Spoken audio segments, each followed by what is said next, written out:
Bonjour à tous. Alors, dans la précédente vidéo, on vous a partagé notre décision de quitter le Gabon. Et aujourd'hui, on voulait vous témoigner des grâces qu'on a reçues pendant ces 5 années ici, au Gabon. Pour vous remettre un peu dans le contexte, on est arrivé en 2020, fin 2020, en plein Covid, avec une petite fille qui avait 3 mois. On vous racontera dans la prochaine vidéo comment est-ce qu'on est arrivé ici, d'où on venait et qu'est-ce qu'on a quitté pour venir ici. Et donc en arrivant à Port-Gentil au Gabon, c'était le Covid, le couvre-feu.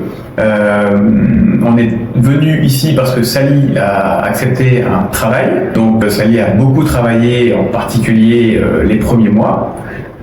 C'est très investi, elle rentrait tard à la maison. Moi, j'avais pas encore trouvé de travail, donc c'était un contexte pas évident, avec quelques frictions, quelques tensions à la maison. Le tout avec le besoin de trouver une maison, de la meubler, de trouver une voiture, etc. Et tout ça, ça nous a fait, ça a fait pas mal de turbulences. Et en préparant cette vidéo avec Sally, on s'est rappelé d'une chose un peu marquante qui peut matérialiser un peu l'ambiance qu'il y avait à la maison. Et voilà, peut-être Sally, je te laisse poursuivre. Bien, donc quand on a déménagé, on est d'abord resté dans une maison d'hôte pendant quelques jours. Et puis quand on est allé chercher où loger, je crois que la première chose, c'est qu'avant notre arrivée, on n'avait jamais vraiment discuté de nos attentes sur comment la maison devrait être, même si vous savez, on avait déjà cherché un endroit quand on était en France. Donc bref, je me souviens que quand on a emménagé dans notre premier logement, tout tournait autour de où devraient être les meubles, où devraient être les assiettes, où devraient être les couverts. Moi, je voulais les couverts dans le tiroir. Toi, tu les voulais à côté de la cuisinière parce que tu disais que c'était logique. Et moi, je disais, oui, mais il y aura de la poussière. Donc pour moi, c'était ma logique. Et il y avait tellement de petites choses comme ça qui créaient beaucoup de frustration. Et je pense qu'à la fin, on a réalisé que ce qui est important, c'est la communication et le compromis, n'est-ce pas? On doit toujours choisir ce qui est vital ou ce qui est important pour la relation. Est-ce que la cuillère dans le tiroir ou sur le plan de travail est plus important que l'amour qu'on a l'un pour l'autre? Et sur quoi peut-on faire des compromis pour s'assurer qu'il y a cette unité, cette harmonie et cette paix? Et je pense que vraiment, on a beaucoup grandi grâce à ça et on a renforcé notre relation encore plus pendant cette période. Ça me fait réagir sur le fait que nous, on a pris parti dans notre couple quand il y a des choses qui nous dérangent. Autant que notre patience et nos émotions nous le permettent, on essaye de ne pas en faire part sur le moment. Quand il y a une situation frustrante, une chose qui n'est pas facile pour moi, qui suis très émotif, souvent ça sort, mais on essaye de garder les choses pour soi. Et si au bout de 2 jours, 3 jours, on a encore le sujet sur le cœur, là c'est qu'il faut en parler. Honnêtement, 95% du temps, les sujets qui nous frustrent un moment, si on arrive à tenir sa langue et à pas allumer la flamme qui peut faire boum derrière, on se rend compte que 95% des sujets et des frustrations, on s'en rappelle pas le lendemain. Et ça, je pense que c'est une clé, c'est une force qu'on a dans notre couple, beaucoup plus Sally que moi, mais de savoir tenir sa langue quand quelque chose nous embête. Et par contre, quand ça nous reste sur le cœur, là, c'est le moment où c'est important de pouvoir se poser. Quelque chose que moi j'ai appris de mes parents, c'est ce qu'ils appellent les moments de qualité. Et c'est un moment qu'on se prend à deux, où on se pose une thématique, on se pose des questions sur la thématique, on écrit chacun de notre côté les réponses à ces questions, et ensuite on se partage ce qu'on a écrit, sans se couper la parole, sans dire tu as fait ça, mais quand il s'est passé ça, j'ai ressenti ça, etc. Et donc ces moments de qualité, c'est le moment où on peut mettre sur la table des choses qui nous ont frustrés, qui nous ont dérangés. Le fait de se poser 2 jours plus tard ou 1 semaine plus tard, de l'avoir écrit, on ne va pas dire les choses de la même façon. Et du coup, l'objectif, c'est que ce soit aussi accueilli de façon beaucoup plus calme et beaucoup plus sereine. Avec Sally, en arrivant au Gabon, après 2 ans, il me semble, on a intégré les équipes Notre-Dame. C'est assez drôle la façon dont ça s'est passé parce que dans un intervalle de moins d'1 mois, j'ai mon meilleur pote en France et mon meilleur pote au Gabon qui les deux me parlent des équipes Notre-Dame. On s'est dit bon, ça, il y a peut-être un signe du ciel, il va peut-être falloir qu'on aille creuser un peu voir c'est quoi les équipes Notre-Dame. On vous en parlera dans une autre vidéo, mais en très résumé, l'objectif, c'est un mouvement international qui a pour objectif de fortifier les couples dans la foi. Et donc, voilà, de fortifier les couples dans la foi. Et aux END, aux équipes Notre-Dame, on appelle ça le DSA, le devoir de s'asseoir. Ça, c'est très proche de ce que je vous ai présenté comme étant un moment de qualité. On commence toujours par la prière. On allume une bougie pour représenter la présence du Seigneur. Et il y a peut-être un peu d'autres règles qui s'ajoutent. On a fini avec une prière aussi. Et on finit avec une prière. Voilà. Et donc, ça, c'est un témoignage que nous, on voulait vous apporter. C'est notre façon de faire. Il y a peut-être d'autres façons de faire. Mais en tout cas, nous, on se retrouve très bien dans le fait d'essayer de garder pour soi les petites frustrations du quotidien plutôt que de vouloir à tout prix en parler avant d'aller se coucher ou bien en parler sur le moment parce que c'est mieux d'en parler maintenant et il faut pas laisser traîner les choses. Il y a plein de façons de penser. On a essayé plusieurs choses. Moi, j'ai essayé plusieurs choses et en fait, celle qui marche le mieux pour nous, c'est celle-là, et ça fait partie des témoignages qu'on voulait vous apporter. Que, à la fin, l'un des objectifs de nos vidéos n'est pas seulement de vous montrer le bon côté des choses, mais de vous faire savoir que chaque relation a ses défis, mais ce qui définit la relation, c'est la façon dont vous parvenez à vraiment surmonter ces défis et comment vous renforcez votre union. Et je pense que c'est quelque chose qu'on apportera aussi sur la table pour montrer que oui, on a eu nos moments difficiles, mais on en sort plus fort à chaque fois, n'est-ce pas? Avec la façon dont on gère les choses. Et on apprend à mieux se comprendre. Donc, comme Jérémy l'a dit, le temps de qualité, c'est vraiment important parce que ça aide vraiment à résoudre le problème et à devenir plus fort. Et donc voilà, on s'est installé au Gabon, on a trouvé une maison, on s'est installé, moi j'ai trouvé un travail ensuite. Pendant 5 ans, on a vraiment construit notre confort, après briques, on a changé de maison, on a délaissé la maison avec la piscine pour avoir une maison avec 5 chambres et avec une immense terrasse avec moustiquaire parce qu'au Gabon il y a le palu et donc pour la protection des enfants et de la famille, ça nous tenait à cœur. Donc on a une grande maison avec une grande terrasse, on est très content dans le confort qu'on a construit. Qu'est-ce qu'il y a encore? Il y a la partie travail. Moi j'ai trouvé un travail qui m'a énormément plu. J'ai développé une activité dans une entreprise. On a fait x3 sur l'activité, sur le nombre de personnes dans le département. On a ouvert une nouvelle agence à Libreville et ma rémunération avec tout ça, elle a aussi grandi. Donc on était vraiment arrivé à un niveau de confort matériel, financier extrême. Sally de son côté, très vite quand elle est arrivée au Gabon, elle a eu la promotion de prendre la direction régionale sur la partie finance. Et puis après il y a eu toute la vie au Gabon elle-même.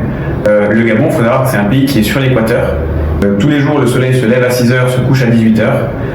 Il y a des périodes de l'année où il fait un petit peu moins chaud que d'autres, des périodes où il y a un peu plus de pluie que d'autres, mais c'est un climat qui nous convient extrêmement bien. On y trouve un grand confort de ne pas se poser la question de comment je m'habille aujourd'hui, est-ce que je mets une doudoune,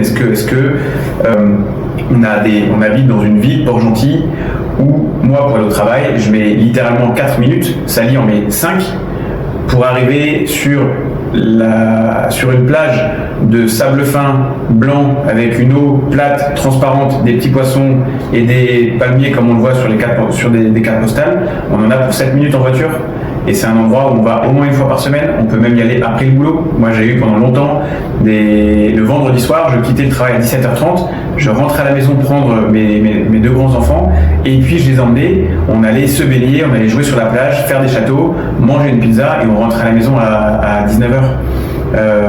On va vous montrer des photos, mais il y a on a fait des balades en kayak dans les mangroves. On a privatisé des pirogues pour aller se promener dans les mangroves. On s'arrêtait, on rigolait, on faisait un apéro avec les enfants.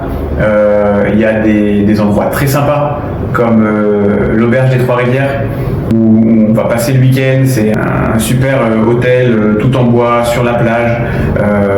On se couche là, le coucher de soleil, le verre à la main, sur les transats avec les parasols en bois.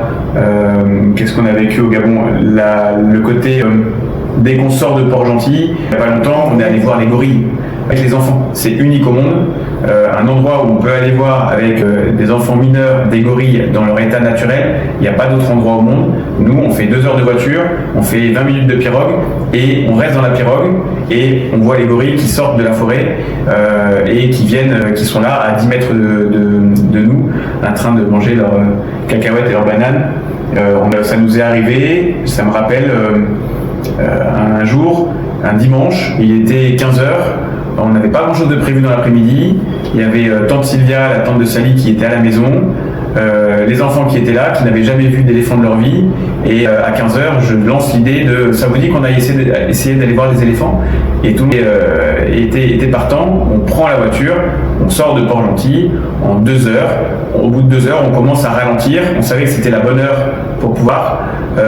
On ralentit, on regarde à droite, à gauche, et puis à un moment, on est tombé dessus. 2 éléphants qui étaient à 10 mètres de nous. Voilà. Le Gabon, c'est tout ça. C'est vraiment, on n'a pas de centres commerciaux ici. On avait un cinéma qui a fermé, une salle de cinéma qui a fermé. On n'a pas tout ce confort matériel. On n'a pas des super routes, on n'a pas d'autoroute, il y a plein de choses qu'on n'a pas à Port-Gentil. Mais en fait, on a une vie simple et super épanouie, ouverte vers la nature, les rencontres. En fait, on se plaît énormément. On a vraiment construit pendant ces 5 années un réseau avec des vrais amis et puis vécu des moments très chouettes. Et on sait que chaque week-end qui passe, on va vivre des moments forts parce qu'on est dans un lieu extraordinaire. Et c'est ça le truc. Je pense il y a aussi Santane, qui est un endroit où on a passé pas mal de temps à visiter, qui est à environ 2 heures de Port-Gentil. Et puis on prend un ferry pour aller à cet endroit, vraiment sympa.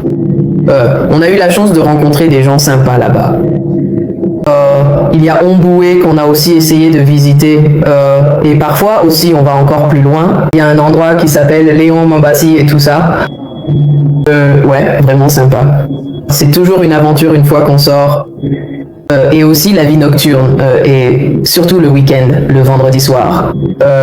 C'est un petit endroit, mais on peut faire une sorte de tournée des bars et juste passer d'un endroit à l'autre. Ce qui est drôle, c'est qu'on rencontre les mêmes personnes. Donc les mêmes personnes qu'on rencontre au supermarché, on les rencontre à la plage, on les rencontre au bar. Et c'est sympa. Ça crée cette communauté où les gens, vous savez, sont respectueux et où les gens sont juste gentils et simples. Ce qui est une partie vraiment adorable. Ouais, je veux dire, pendant nos 5 ans ici, on est arrivé à 3, n'est-ce pas? On est venu avec Sarah qui avait 3 mois et en 2025, on est 6. Donc je veux dire, c'est une vraie multiplication pour une mateuse. On a doublé en gros. En l'espace de 5 ans, on a eu 4 enfants et ce n'était pas comme si on avait un enfant chaque année après. Noah est né en 2022, ce qui était une expérience vraiment adorable. Et quand on a eu Noah, c'était comme les Français appellent ça le choix du roi. Donc on s'est senti si béni d'avoir une fille et un garçon. C'était juste parfait. Puis 2 ans plus tard, la surprise, je dirais peut-être de ma vie parce que c'était, mais je veux dire, c'était une surprise commune. Quand je dis de ma vie, c'est juste parce que j'ai toujours voulu des jumeaux. Je pensais vraiment que Sarah allait être la jumelle et elle ne l'était pas. Mais ça, ce sera... J'entrerai dans les détails dans une autre vidéo à l'avenir, mais l'année dernière, la vraie grande surprise pour nous, qui était un magnifique cadeau de Dieu, c'est quand j'ai découvert que j'étais enceinte. Et on est allé faire l'échographie et le médecin a dit « Oh, je vois 2 sacs ». Et je me souviens m'être tourné pour regarder Jérémy et on a commencé à rire. Et le gynécologue a dit « Pourquoi vous riez ?» Du genre « Parce que je prie pour avoir des jumeaux depuis plus de 10 ans. Et quand je m'y attendais le moins, Dieu nous l'a donné. Et ce sera une autre histoire à raconter sur la façon dont Dieu nous bénit quand on s'y attend le moins. Mais pour l'instant, on voulait juste partager comment, outre le fait qu'on a les jumeaux et les enfants, Dieu nous a bénis avec l'opportunité d'avoir des gens pour nous aider. Et honnêtement, on ne peut vraiment pas se plaindre. On a tellement de beaux témoignages et là, notre vie ici, ces 5 dernières années, a été incroyable.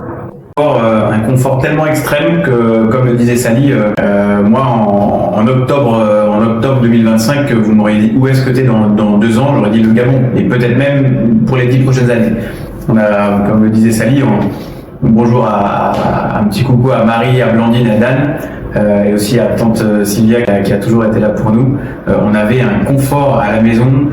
Moi j'aime beaucoup ce témoignage on n'est jamais autant sorti avec Sally depuis qu'on a 4 enfants. On a eu la chance d'avoir une deuxième nounou à la maison, et du coup de 8h à 22h tous les jours, il y a quelqu'un à la maison, et quand on arrive à coucher les enfants à 20h, on se regarde, on dit on sort, hop, et on part, on va se faire, pour gentil c'est petit comme on vous l'a dit, et on part se faire un restaurant en 1h30, 2h, ça nous est même arrivé de faire 2 restaurants dans la semaine, et voilà, on n'est jamais autant sorti que depuis qu'on a nos 4 enfants, donc on est vraiment arrivé à un niveau de confort tel que pour nous sortir de là, il fallait un truc puissant. Et c'est le moment où on vous a pas encore raconté ce petit déclic, mais le déclic il s'est fait au moment où la société de Sally lui a proposé de pouvoir partir ailleurs dans un autre pays en lui disant clairement dis-nous où tu veux aller. En fait, vous savez, après mon anniversaire, j'avais décidé que je voulais un changement. Je voulais quelque chose de nouveau.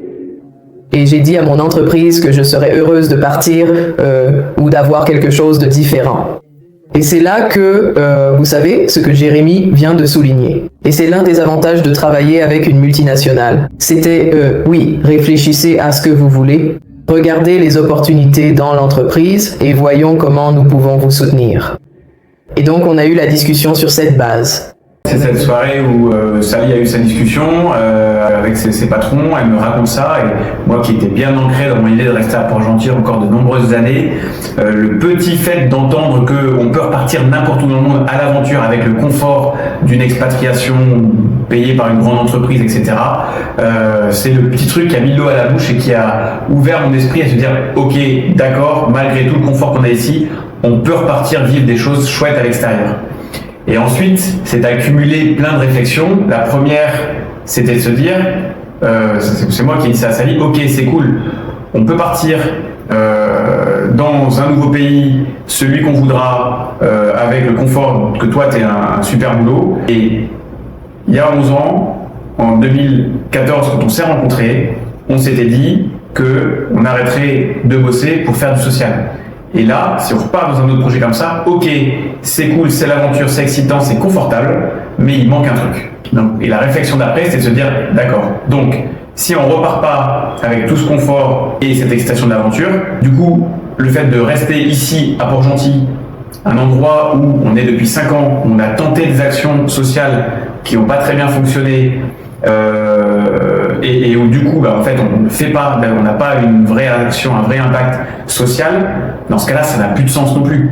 Si l'objectif, c'est de trouver notre chemin, de trouver quelle est la vocation, la mission sociale que l'on a sur cette terre, et dans ces cas-là, il faut du changement. Et c'est ce moment-là qui, au moment où on s'est dit ça, on s'est dit, ok, d'accord, donc tu quittes ton boulot, moi je quitte le mien, et on part voyager.